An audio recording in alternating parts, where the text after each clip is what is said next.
এভাবে বড় লোকের ছেলের পেছনে না ভিড়িয়ে বোনকে দিয়ে তো বাড়িতে ব্যবসা করালে পারত।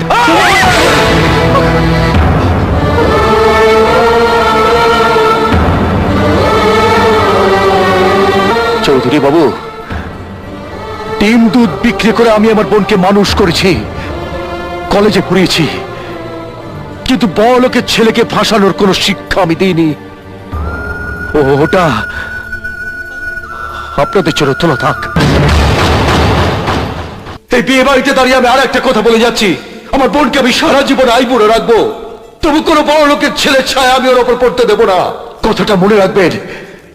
চল এখান থেকে।